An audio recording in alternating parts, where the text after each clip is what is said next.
And it's not all, you can't only look at things from the perspective of your country. You have to like look at things from the perspective of people outside. Well, that's the real problem with getting your news from television, because these are very nuanced subjects that require a lot of information to really get a full picture of what exactly caused this conflict to jump off in the first place. And most people aren't getting that. It's a failure of mainstream news. But what's cool is like, you know, we are living in this kind of, through this revolution of all of that stuff where I genuinely don't know how much longer the corporate press will even be around if it keeps going in this direction. I mean, it is really wild, and it's been very interesting to see both RFK Jr. and Vivek Ramaswamy like on podcasts all over the place. Like I've had both of them on my podcast. You had RFK on here, like blew up the internet.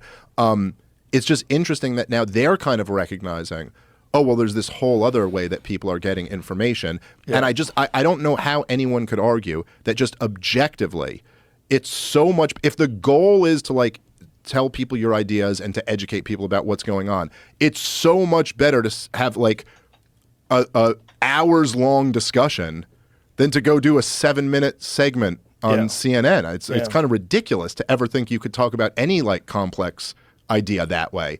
And there's lots of shows like this. You know, I was watching the other day. I watched Crystal and Sagar. What's their show? It's Breaking Points now, right? Yeah. Or was that the old one? No, it's the new one's Breaking Points. That watch they had Chris Matthews on. I saw that. You did see it? Yeah. Let me take a pee break, and we'll come back and talk about that because it was pretty wild. Sure. And we're back. So, Chris Matthews. Right. On Breaking Points. That's right. Wild to watch. It was, first off, I mean, I don't know. He seemed like he was drunk. He seems tired. Maybe tired. I don't know. But it's he's also, you know, he's got that old Irish thing about him. I don't know. But it was pretty interesting to watch kind of the back and forth and how defensive he got at points where Crystal was kind of asking questions that many of which I thought were very fair questions. I mean, I thought part of what she was saying was insane, where she was bragging about how great the government did during COVID and all that stuff, and I completely disagree with her on that. But she was asking like very fair questions. And the one that was the most interesting to me was to get a guy like Chris Matthews, who was really one of the staples of cable news throughout this whole kind of, the last, 15, 20 years, maybe even more than that. And to ask him, like, look, you clearly are like a big critic of the populist movements that have arose. Like, he was a big critic of Bernie Sanders, a big critic of Donald Trump, you know? And he's like, but do you see any failures on your part that led to this? Like, do you get why people are so upset with the establishment Democrats and Republicans? And he seemed to have, like, no answer to it. And that's just, it's one of those things where, like, I think so many people in that game, in the corporate press world, it's like, you know, they, like, whatever they'd be, like, criticizing you or someone like that, and you're like, but do you guys ever just sit and, like, ask yourselves, well, why is it that the people abandoned you and went over to this other, you know, like, in this completely other direction? That wouldn't you at some point, I remember Tucker Carlson said this once, I think it was in his book, Ship of Fools, but he was like, if your wife leaves you for like a guy, you know what I mean? Like your wife leaves you for some guy, like at first, you're like, oh, screw her, you know, or whatever. But like at some point, you might like reflect on that and go like, well, what happened there? Like, what did I do that, you know, like she wanted to leave? Like, you know what I mean? And like, there seems like there's none of that with them. And it's fairly easy to figure out, which is like what we've been talking about. It's like, oh yeah, the system was so incredibly corrupt. And it was screwing over regular people. Well, if you're someone whose business is mainstream news right now, especially like cable news, you've got to be concerned with the limitations of your platform. Because one of the things with people having access to instantaneous video now, whether it's YouTube or Rumble or whatever it is like you can instantly get things on your phone. And there's no need to be sitting through all these commercials. There's no need to be tuning in at a specific time. There's no need to have something like, unless you have TiVo or whatever it is, a DVR, you can't pause it and rewind it. You Yeah. can't stop it to go take a piss? Like, what?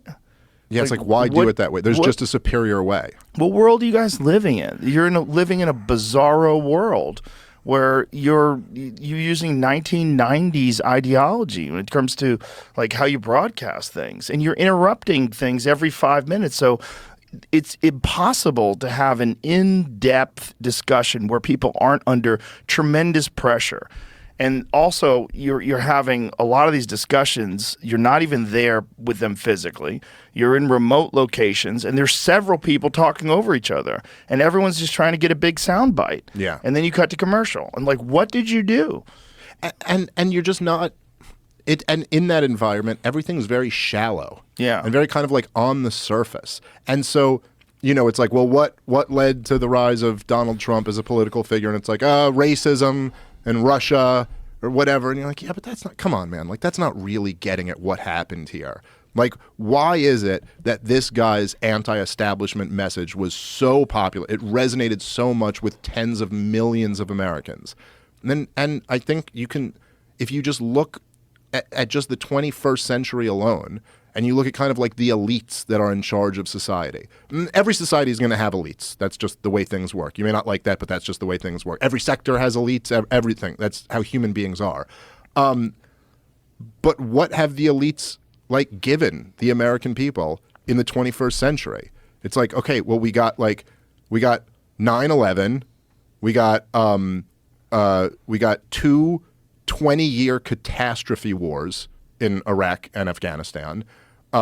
We got that all culminated in the worst financial crisis in 100 years in 2008. You know, in response to that, so the Federal Reserve, another organization that should be abolished, but they do a good job of keeping data. So they, according to the Federal Reserve, it was like between 2007 and 2010, the average American lost 40% of their net worth. Like 40% of their net worth evaporated. And if you can just like imagine what it's like if you're like, you got two kids and you're making like 70 grand a year, something like that. Just kind of like the average person. You lose 40% of your net worth. You're like, I mean, it's terrifying. You know what I mean? Yeah. And then the response to that from Barack Obama when he got in was what they called the Obama recovery. But the Obama recovery was basically created by lowering interest rates to zero and jacking up government spending to the highest levels it had ever been.